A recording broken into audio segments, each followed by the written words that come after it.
YS Vivekananda Reddy కేసులో ముఖ్యమంత్రి జగన్మోహన్ రెడ్డిని ప్రశ్నిస్తూ వివేకానంద రెడ్డి సతీమణి సౌభాగ్యమ్మ రాసిన బహిరంగ లేఖకు అవినాష్ రెడ్డి తల్లి లక్ష్మి కౌంటర్ ఇచ్చారు. ఆ లేఖలో పలు అంశాలని ఆమె కూడా ప్రస్తావించారు. అమ్మ సౌభాగ్యమ్మ 2009లో జగన్ తండ్రిని కోల్పోయినప్పుడు ఎంతో మనోవేదన అనుభవించాడు అన్నది ఇప్పుడు గుర్తుకు వచ్చిందా అంటూ ప్రశ్నించారు. అంటే నిన్న 2009లో వైఎస్ఆర్ చనిపోయినప్పుడు జగన్ ఎంత మనోవేదనకు గురయ్యారో, వివేకానంద రెడ్డి చనిపోయినప్పుడు సునీత కూడా అంతే ఆవేదనకు గురయ్యారంటూ నేను రాశాను. అందుకు కౌంటర్ అనమాట.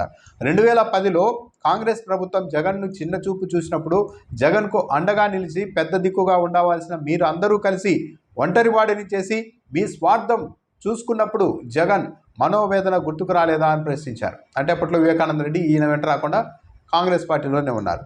2011లో మీ భర్తను నీవు, నీ కుమార్తె, నీ అల్లుడు విజయమ్మపై పోటీ చేయించినప్పుడు వాళ్ళ మనోవేదన ఎలా ఉంటుందో మీకు తెలియలేదా అని కూడా ప్రశ్నించారు. అంటే వివేకానంద రెడ్డి పులివెందుల బై ఎలక్షన్లో విజయమ్మ మీద వివేకానంద రెడ్డి పోటీ చేశారు. మీ కుమార్తె, అల్లుడు పూలంగల్ల వద్ద డిగ్రీ కాలేజీలో కించపరిచే మాటలు మాట్లాడినప్పుడు వారు ఎంతో మనోవేదన అనుభవించారో మీకు తెలియదా అని కూడా ప్రశ్నించారు. వివేకానంద రెడ్డి గారు జగన్ను సీఎంగా చూడాలని కోరుకున్న మాట ఎంత వాస్తవమో, అలాగే మార్చి 2019 14 రాత్రి కూడా అవినాష్ను ఎంపీగా గెలిపించమని ప్రచారం చేసిన మాట కూడా వాస్తవం. ఈ విషయం స్వయంగా నీ కూతురు సునీతనే మీడియాకు వెల్లడించారు. ఇవాళ మళ్ళీ మీరే అదే ఎంపీ టికెట్ కోసం హత్య జరిగిందని తప్పుడు ప్రచారం చేయడం, సంబంధం లేని వారిని ఈ కేసులో ఇరికించడం మీకు తప్పుగా అనిపించడం లేదా అని ప్రశ్నించారు. ఎవరిని కాపాడడం కోసం మీరు ఇలా చేస్తున్నారంటూ నిలదీశారు.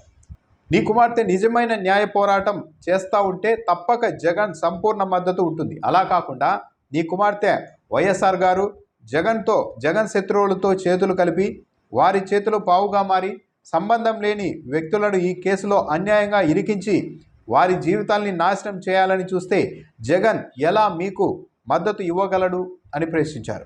హత్యకు కారకులైన వారు మీతోనే ఉన్నారు, మీలోనే ఉన్నారు.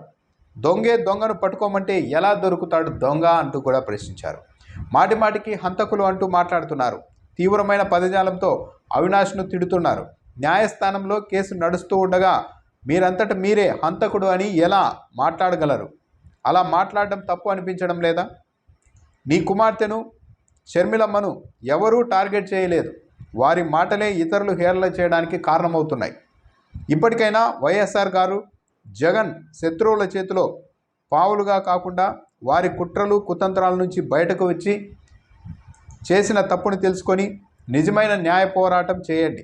అన్యాయంగా మీ వలన బాధింపబడుతున్న వారు ఎంత ఇబ్బంది పడుతున్నారో అర్థం చేసుకునే ప్రయత్నం చేయండి.